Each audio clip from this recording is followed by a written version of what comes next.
I have the pleasure to be here with Moishe Mana, founder of Mana Commons. Thank you very much for being here. Pleasure. My first question, what does French Tech Capital Day represent for you and what for you and your business? Okay, this is something, it's just another component of the whole vision that we've been working on and putting forward. Because the vision that, that, that I've been working on for the last 9, 10 years, 12 years, is really connecting the Americas economically. I believe that America should be one economy.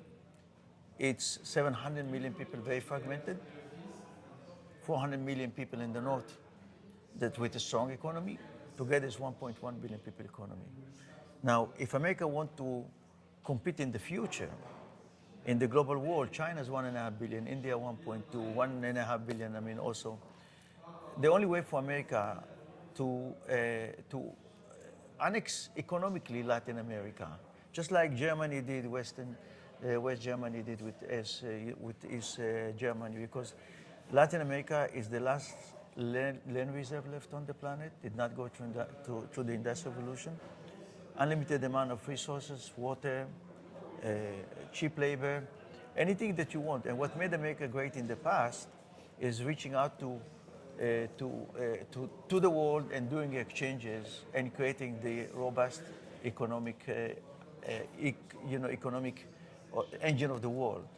So, come back to your question, how it's connected. What we started really thinking, because Latin America is very fragmented, 33 countries, and the chance to raise money is slim to none as a standalone economy. So figure out if we put them together in one place, one ecosystem, then they can create the WhatsApp and the Uber of the world. But they cannot do it by themselves. We need to bring the French, we need to bring the Israelis, we need to bring the North America. Basically create, not for nothing I called it the Latin America Silicon Valley, because this represents a lot of opportunities for the entire world to come and invest in this in Latin America from Miami. And once you create this community of investment and startup, it's two ways. So we can support French technologies, French investors, and it's really, this is creating a robust economy. And we're doing it on all aspects, in tech, fashion, art, entertainment, agriculture, that we have a great platform in Latin America for agriculture. So this is the vision where, when I see now the French coming in here, I say, wow, great. So this is, really, it's like an onion that we've been peeling it. So last week we had, Argentinian, we had 15 companies that we picked up out of 100 that came here. And you have the Dominican Republic right here. I mean, we have so many countries coming from different, and this is something that it shows me we are on the way. It's been a long road, 9, 10 years that I've been working on it. And finally, Miami is being recognized as a tech city. We still have a long way to go, and we still have to build culture, that we need to bring the culture. I welcome the French culture, I love it. Okay. The fashion and everything else come with it, the food. So I think Miami is the city of the future, and if France will participate in it, it could be great. It's opportunity for France, opportunity for Europe, opportunity for the whole world, really, to come and create the Western Hemisphere global hub. Great. That's the vision that we've been working on. Nice vision. So talking about this vision, which is, I've been here for 17 years, so I share a lot of this vision, and I have seen Miami evolve as well. But you guys have definitely had a big impact on Miami. What are the big projects? What are the big news that you guys are working on as Mana Common, but also maybe more in Mana Tech? Okay, so I explain a bit more in detail. Okay, so we came to Wynwood, and Wynwood was a crime zone, to say the least. And I bought over 45 acres with the idea that I need to build the cultural hub of Miami. South Beach was getting very jaded and very harassing us. There was really, it lost its culture, it's really the reason why we were there to begin with the departure of Gianni Versace. Slowly but surely it disappeared. So we needed to create an inclusive, not exclusive kind of entertainment, cultural hub, and I said Winwood will be as such. So I invested every year at least $2 million, at least, doing stuff like this. This is my money organizing and hosting for free, as you know. So it cost me millions of dollars, fashion, art, event, music, anything else, 2 million at least a year, over 10 years, 20, 30 million promoting these areas. So when we became a cultural hub today, and there's much more to do in this, and this is it's happening, and many people moving to Miami because of Winwood.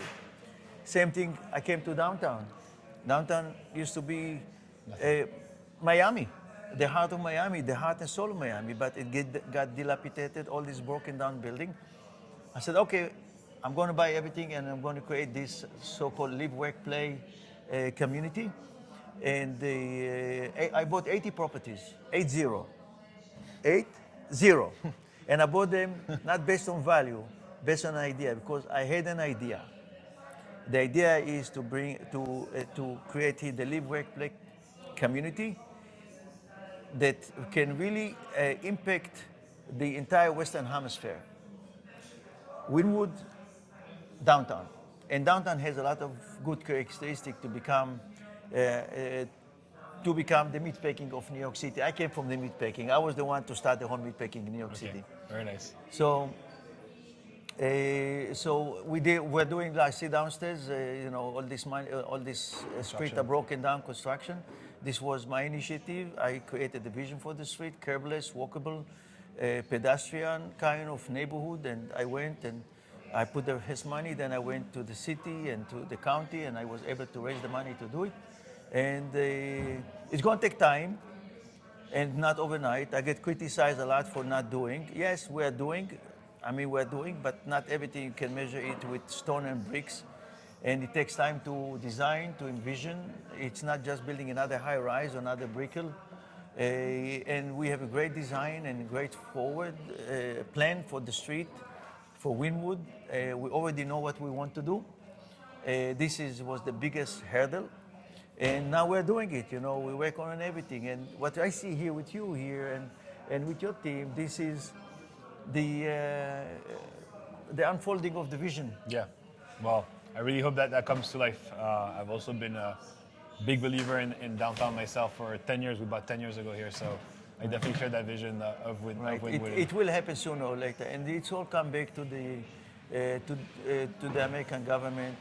I tell them, listen, you invested $2 trillion in Afghanistan, you invested $2 trillion in Iraq. How about if we go invest $200 billion in Latin America and build middle class and move the manufacturers over there, the agriculture come from there, and make it part of our economy? It is possible, but sometimes we had this Trump, America first, and closing the door. And what I tell people, closing the door doesn't make your home safe, and throwing your garbage through the window doesn't make your home clean. Sure. And if you want to have safe America, you better have, not hungry neighbor. Yeah, for sure. I mean, look, you have an amazing vision. You obviously have had a great career until now, and following by your vision. I think as an entrepreneur, there's a lot of young entrepreneurs sharing the anxiety, the stress, but also the successes. What would be your advice to a young or less young entrepreneur trying to pursue his dream today? You have to want it.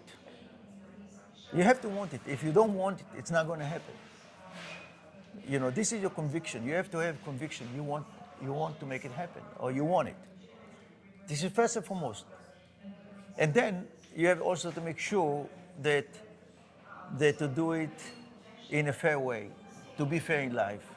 It's very easy to do shortcuts and this and that, and easy to look the other way. But you know what? It all comes back later on to haunt you. So if you do it correct and fair, and you build a reputation within the community, you have to think in long term, especially if you're young. You're going to live for a long time, and people are going to recognize you because who you are over the years, and not because what you said. It can lead you to certain points, but it's really very important to play fair. Yeah, very good advice, very valuable. I hope they follow that. Thank you. In terms of tech, What are the different trends that that you personally are looking at, or you're thinking are the future in the tech industry? Well, tech is tech, and there is many verticals, and we see really, we want to really support whatever really can work in Miami for now. Okay, so Miami is the healthcare capital, so we've been investing in the healthcare capital. In agriculture, we got 1 million farmers on our platform in Latin America that we've been supporting, connected to the internet through partnership with Microsoft, and we built physical educational farms and digital education for the farmers, and many things that we're doing. So we're investing also in this direction. Sustainability is very important. It's all, all these verticals, everything needed, okay? Yeah. And but usually I focus really where I can do the impact. We ourselves also investing in many, many technologies. That's what we do, and they're different from others because I don't invest only in the building. I invest in the tenant. I invest in the neighborhood. Yeah. So we invest in the tenant. We invest with the tenant. Invest in bar, restaurant, technology.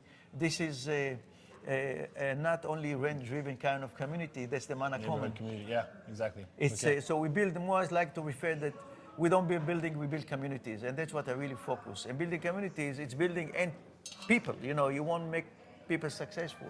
Well, hopefully downtown has the same success as the rest of Miami. And to finish, if there was one word to describe French Tech Capital Days in French that you would know, that you want to share with us, what would it be? Can you share one French word with us? Any French word. Je t'aime. Okay, perfect. That's the best one. Okay. Well, thank you very much. Okay.